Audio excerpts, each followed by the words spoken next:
என் உயிரில் கலந்த உறவான துறைமுக வாக்காளர் பெருமக்களே, திராவிட மாடல் ஆட்சியினுடைய 2.0 நாயகன் மாண்புமிகு முதலமைச்சர் அவர்களுக்கு வணக்கம். பிறந்தோம் வளர்ந்தோம் இறந்தோம் என்றில்லாமல் பிறந்தோம் வளர்ந்தோம் இந்த மக்களுக்கு என்ன செய்ய வேண்டும் என்ற உயர்ந்த நோக்கத்தோடு வாழ்ந்த என் வாழ்க்கை கடந்த 10 ஆண்டுகளில் ஆற்றிய அரும்பணிகளில் ஒரு சிலவற்றை உங்களோடு நான் பகிர்ந்து கொள்கிறேன். 2016ஆம் ஆண்டு துறைமுக சட்டமன்ற தொகுதியிலே சட்டமன்ற உறுப்பினராக தேர்ந்தெடுக்கப்பட்ட துறைமுக தொகுதி வாக்காளர் பெருமக்களுக்காக முதலில் நான் தொடங்கியதுதான் தயாள் அம்மாள் தொண்டு நிறுவனம். அந்த தொண்டு நிறுவனத்திலே அழகு கலை பயிற்சி வகுப்பு, கணினி பயிற்சி வகுப்பு, தையர் பயிற்சி வகுப்பு என்று 3 பயிற்சி வகுப்புகளை தொடங்கியிருக்கின்றோம். அழகு கலை பயிற்சி முடித்த பெண்களுக்கு அழகு கலை இருக்கை, அழகு கலை உபயோகப் பொருட்கள், அதேபோல் தையல் பயிற்சி முடித்த பெண்களுக்கு மோட்டருடன் கூடிய தையல் இயந்திரம், கணினி பயிற்சி முடித்தவர்களுக்கு கட்டணம் இல்லாமல் டேலி தேர்வு ஏற்படுத்தி தந்து அந்த பயிற்சி முடித்த 2000 பெண்களுக்கு லேப்டாப் கட்டணம் இல்லாமல் வழங்கியது துறைமுக தொகுதியிலே. ஆட்சி அதிகாரத்தை பயன்படுத்தாமல் தனிப்பட்ட முறையில் அந்த மக்களின் உயர்வுக்காக, அந்த மக்களுடைய சுய தொழிலுக்காக ஏற்படுத்தி தந்தேன் என்பதை பணிவன்புடன் இந்த நேரத்தில் தெரிவித்துக் கொள்ள கடமைப்பட்டிருக்கின்றேன். எதிர்கட்சியாக இருந்த 5 ஆண்டு காலத்தில் கல்யாணபுரம் பகுதியிலே இருக்கின்ற 234 குடியிருப்புகளை மறு கட்டமைப்பு செய்ய வேண்டும் என்று நான் சட்டமன்றத்திலே பல முறை என்னுடைய குரலை எதிரொலித்திருக்கின்றேன். அதேபோல் நயினார் மேம்பாலம் என்று சொல்லப்படுகின்ற யானைகவனி மேம்பாலம் கட்டமைக்கப்பட வேண்டும் என்பதற்காக பல முறை சட்டமன்றத்தில் குரலை எழுப்பியிருக்கின்றேன். இந்த 2 அரும்பணிகளையும் பல முறை நான் சட்டமன்றத்தில் குரல்களை எழுப்பி இருந்தாலும் திராவிட மாடல் ஆட்சி ஏற்பட்ட பிறகுதான் அந்த 240 குடியிருப்புகளை திறந்து வைத்தோம். அதேபோல் நெய்னார் மேம்பாலம் என்று சொல்லப்படுகின்ற யானகவனி மேம்பாலத்தையும் திராவிட மாடல் ஆட்சி ஏற்பட்ட பிறகுதான் திறந்து வைத்தோம். இதோடு மட்டும் நில்லாமல் பல கழிவு நீரேற்று நிலையங்களை மேம்படுத்த செய்தோம். உதாரணத்திற்கு நம்முடைய எட்டாபுரத்திலே அமைந்திருக்கின்ற 150 ஆண்டுகள் பழமையான கழிவு நீரேற்று நிலையத்தை இந்த ஆட்சி ஏற்பட்ட பிறகுதான் மேம்படுத்தி இருக்கின்றோம். துறைமுகத்திலே 8 இடங்களில் நம்முடைய பாரிமுனையிலே அமைந்திருக்கின்ற கழிவு நீரேற்று நிலையம் சுமார் 90 ஆண்டுகள் கடந்து பழமையான சிதலமடைந்திருந்த நிலையில் மாண்புமிகு தமிழக முதல்வர் அவர்கள் மழை வெள்ள காலங்களில் நேரடியாக பார்வையிட்டு புதுப்பித்து மேம்படுத்தி இருக்கின்றோம். தற்போது துறைமுக சட்டமன்ற தொகுதிக்குட்பட்ட பல்வேறு இடங்களில் இருக்கின்ற 5 இன்ச்சு வடிவமுள்ள கழிவுநீர் குழாய்களை 9 இன்ச்சு 12 இன்ச்சு என்று அந்த கழிவுநீர் குழாய்களை அகலப்படுத்தி மேம்படுத்தியதன் விளைவாக பல்வேறு இடங்களில் தொடர் கழிவுநீர் பிரச்சனைகளுக்கு முடிவினை கண்டிருக்கின்றோம். மண்ணடி போன்ற ஏரியாக்களுக்கு குடிநீர் பற்றாக்குறையும் மின்சார பற்றாக்குறையும் இருந்தது. இந்த ஆட்சி ஏற்பட்ட பிறகுதான் டேவிட்சன் தெருவிலே பயன்பாடுகள் இல்லாமல் இருந்த காவல்துறைக்கு சொந்தமான இடத்தை மறு பெயர்வு செய்து அந்த இடத்தில் 33/11 கிலோவாட் கொண்ட துணை மின் நிலையத்தை அமைத்து மண்ணடி பகுதியில் இன்றைக்கு தடையில்லா மின்சாரத்தை கொண்டு வந்திருக்கின்றோம். அதேபோல் அங்கே 15 லட்சம் லிட்டர் கொள்ளளவு கொண்ட குடிநீர் தொட்டி ஒன்று மக்களுடைய பயன்பாட்டிற்கு கொண்டு வரப்பட்டிருக்கின்றது. கூடுதலாக ஒரு 15 லட்சம் லிட்டர் கொண்ட குடிநீர் மேல்நிலை தொட்டி பணிகள் நடைபெற்று வருகின்றன. இவை முழுமையடைந்தால் அந்த பகுதியுடைய மக்களுடைய குடிநீர் தேவைகள் முழுவதுமாக பூர்த்தி செய்யப்படும் என்பதை அன்போடு தெரிவித்துக் கொள்கிறேன். நம்முடைய பாரிமுனையிலே வரலாற்று சிறப்புமிக்க நூலகம் அமைந்திருந்த இடத்தில் அந்த நூலக இடத்தை சென்னை பெருநகர வளர்ச்சி குழுமத்திற்கு முன்னனுமதி பெற்று ஒரு படிப்பகமும், ஒரு படைப்பகமும், ஒரு நூலகமும், சிறுவர்கள் படிக்கின்ற ஒரு நூலகமும், கல்வி சார்ந்த நிகழ்வுகளை நடத்துவதற்கு ஒரு கலையரங்கமும் கட்டப்பட்டு வருகின்றன.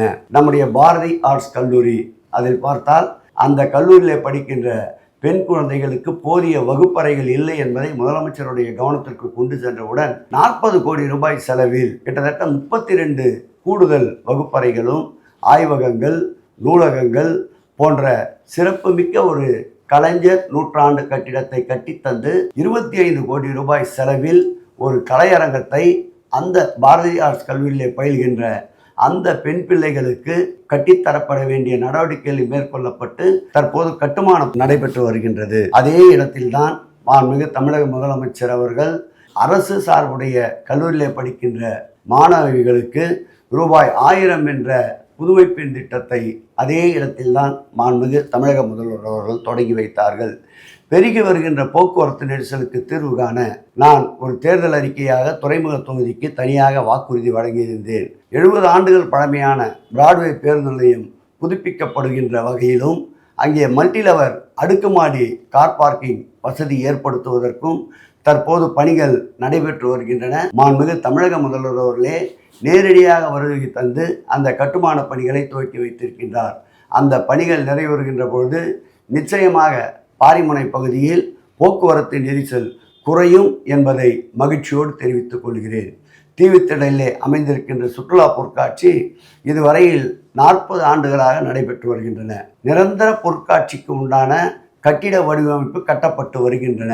அந்த பணிகள் நிறைவேறுகின்ற பொழுது குறைந்தபட்சம் துறைமுக பகுதியிலே வசிக்கின்ற சிறு சிறு வியாபார பெருமக்கள் 1000த்திற்கும் மேற்பட்டோர் பயனடைவார்கள். இப்படி எண்ணற்ற திட்டங்கள் கொண்டு வந்தாலும் பள்ளி பிள்ளைகள் படிப்பதற்கு தனியார் பள்ளிகளுக்கு இணையாக அரண்மனைக்காரன் தெருவில், வால்டாக் சாலையில், அம்மன் கோயில் தெருவில் பள்ளிக்கூட கட்டிடங்களை கட்டி தந்திருக்கின்றோம். சென்ட்ரல் ரயில் நிலையத்திலே ஒரு படைப்பகத்தை உருவாக்கி இருக்கின்றோம். சண்முகராயன் தெருவிலே துறைமுகம் தொகுதியிலே ஒரு படைப்பகத்தையும் நூலகத்தையும் உருவாக்கி இருக்கின்றோம். மேலும் கூடுதலாக வால்டாக் சாலையிலே படைப்பகம் கட்டப்பட்டு வருகின்றது.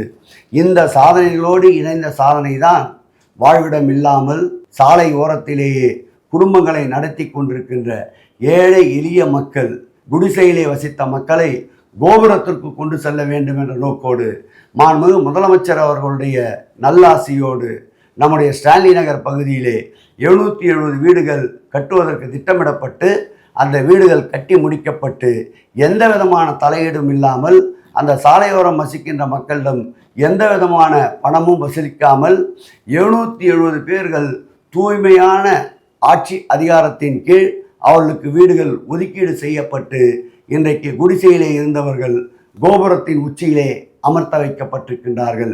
அந்த குடிசை மாற்று வாரிய குடியிருப்பு என்பது, வாழ்விட மேம்பாட்டு வாரிய குடியிருப்பு என்பது முதல்வர் குடியிருப்பு வளாகம் என்று பெயரிடப்பட்டு அந்த முதல்வர் குடியிருப்பு வளாகத்தில் ஒரு அருமையான படைப்பகம், உடற்பயிற்சி கூடங்கள், அமுதம் நியாய விலைக்கடை, அங்கன்வாடி, அனைவரும் பயன்படுகின்ற வகையில் மருத்துவமனை, விளையாடுவதற்கும் உடற்பயிற்சி செய்வதற்கும் ஒரு சிறந்த பூங்கா, அந்த குடியிருப்பிலேயே ஒரு சிறிய மேடை அமைத்து மேடையின் எதிர்ப்புறத்திலே 300 பேர்கள் உட்கார்ந்து கொள்ளுகின்ற அளவிற்கு ஒரு அரங்கத்தை அமைத்திருக்கின்றோம்.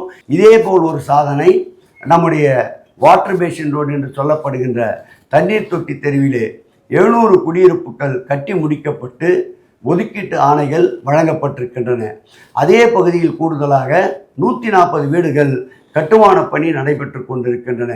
ஒரே வளாகத்தில் 840 குடியிருப்புகள், அதேபோல் முதல்வர் திருமண மாளிகை, தென் சென்னை மற்றும் மத்திய சென்னை பகுதியிலே சிறந்த வகையிலே திருமண மண்டபங்கள் இருக்கின்றன.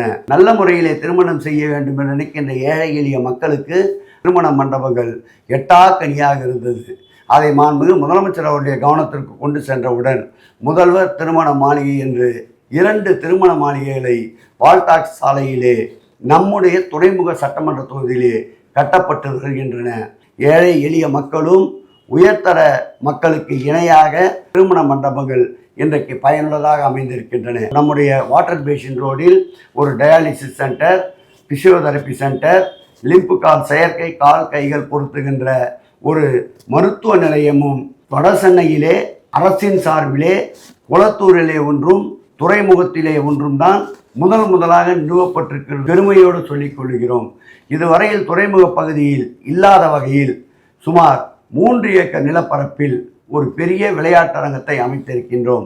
அதில் கால்பந்து, கைப்பந்து, கிரிக்கெட் பயிற்சி, பாக்ஸிங் குத்துச்சண்டை பயிற்சி மையம், டென்னிஸ் பயிற்சி மையம், சிறுவர்கள் விளையாடுகின்ற விளையாட்டு பூங்கா, திறந்தவெளி உடற்பயிற்சி கூடம் என்று அமைத்திருக்கின்றோம்.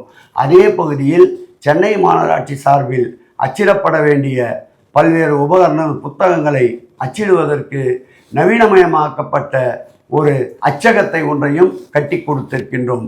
இவை இந்த ஆட்சியினுடைய சாதனைகள். 2026ஆம் ஆண்டு தேர்தல் வாக்குறுதியாக குடிசைகள் இல்லாத, சாலையோரமே மக்கள் வசிக்கவில்லை என்ற ஒரு நிலை உருவாக்குவதற்காக 3000த்திற்கும் மேற்பட்ட வாழ்விட மேம்பாட்டு வாரிய குடியிருப்புகளை கட்டுவதற்கு திட்டமிட்டிருக்கின்றோம்.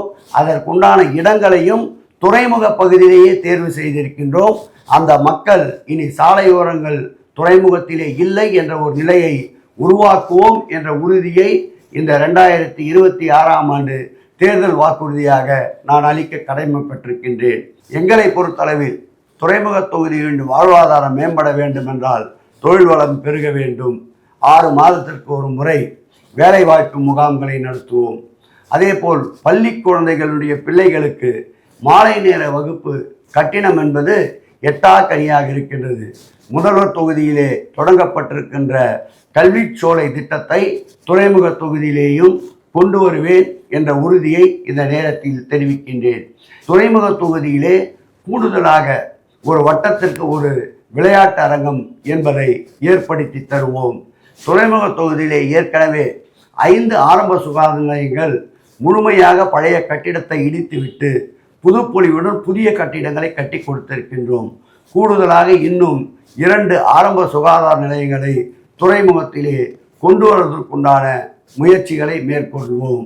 எல்லோருக்கும் எல்லாம் என்ற வகையில் கிறிஸ்துமஸ் பண்டிகை என்றாலும், இஸ்லாமியர் பண்டிகையான ரம்ஜான் என்றாலும், இந்துக்கள் பண்டிகையான பொங்கல் என்றாலும், தீபாவளி என்றாலும், வறுமை கோட்டிற்கு கீழே இருக்கின்ற மக்களுக்கு திராவிட முன்னேற்ற கழகத்தின் சார்பில் எப்பொழுதும் போல் நலத்திட்ட உதவிகள் வழங்கப்படும்.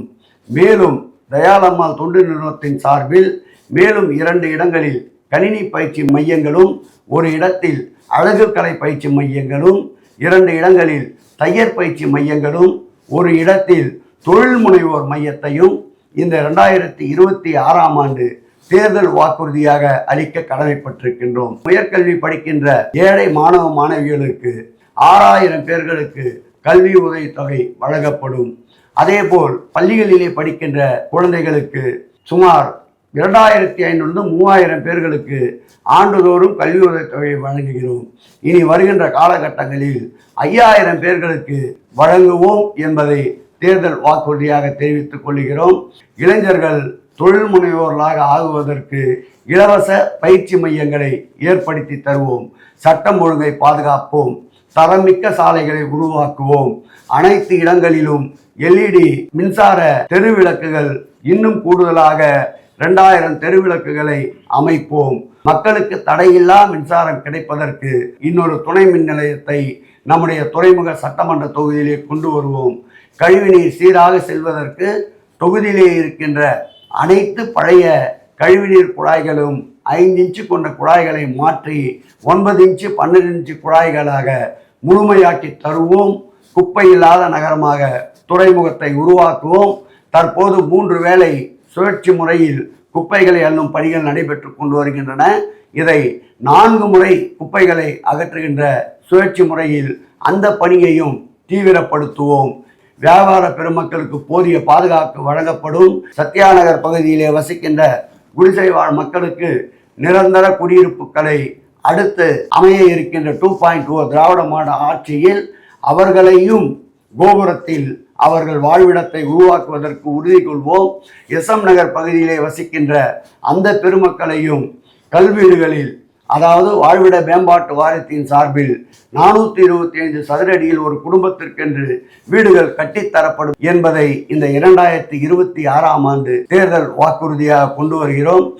விளையாட்டுத் துறையில் இளைஞர்கள் ஊக்குவிப்பதற்கு மேலை நாடுகளுக்கு, மற்ற மாநிலங்களுக்கு விளையாட்டுத் துறையின் சார்பில் பயிற்சிக்கும் போட்டிகளுக்கும் பங்கேற்க செல்லுகின்றவர்களுக்கு துறைமுக தொகுதியின் சார்பில் அரசிடம் பரிந்துரை செய்து அவர்களுக்கு போதிய நிதி உதவியினையும், தனிப்பட்ட முறையில் துறைமுக தொகுதியின் சட்டமன்ற உறுப்பினர் வகையில் என்னால் இயன்ற அளவிற்கு நிதி உதவியும் தொடர்ந்து பெற்றுத்தந்து விளையாட்டு வீரர்களை ஊக்குவிப்போம் என்பதை மகிழ்ச்சியோடு தெரிவித்துக் கொள்கிறேன். சொன்னதை செய்வோம், செய்வதை சொல்வோம். இது எங்களுடைய உயிரினும் மேலான அன்பு தலைவர் தளபதி அவர்களுடைய வேத வாக்கு. அதையே முழு மூச்சாக கொண்டு என்னுடைய தேர்தல் வாக்குறுதியாக துறைமுக சட்டமன்ற தொகுதியின் சார்பில் அறிவிப்பதில் மகிழ்ச்சி அடைகிறோம். ஏதோ வார்த்தைக்காக அல்ல, உயிரில் கலந்த உறவாக இருக்கின்ற துறைமுக தொகுதி மக்களுக்காக இறுதி வரை வாழ்வோம். இறுதி வரை அவருடைய முன்னேற்றத்திற்கு, அவருடைய வாழ்வாதாரத்திற்கு உறுதுணையாக இருப்போம். எனக்கு 3வது முறையாக என் 2ல் இருக்கின்ற சேகர்பாபு PK உதயசூரியன் சின்னத்தில் முத்திரையிட்டு என்னை பெருவாரியான வாக்குகள் வித்தியாசத்தில் வெற்றி பெற செய்ய வேண்டும் என்று அன்பு கலந்த, மகிழ்ச்சி கலந்த நன்றியோடு உங்களை வேண்டி விரும்பி கேட்டுக்கொள்கிறேன். வாக்களிப்பீர் உதயசூரியன்.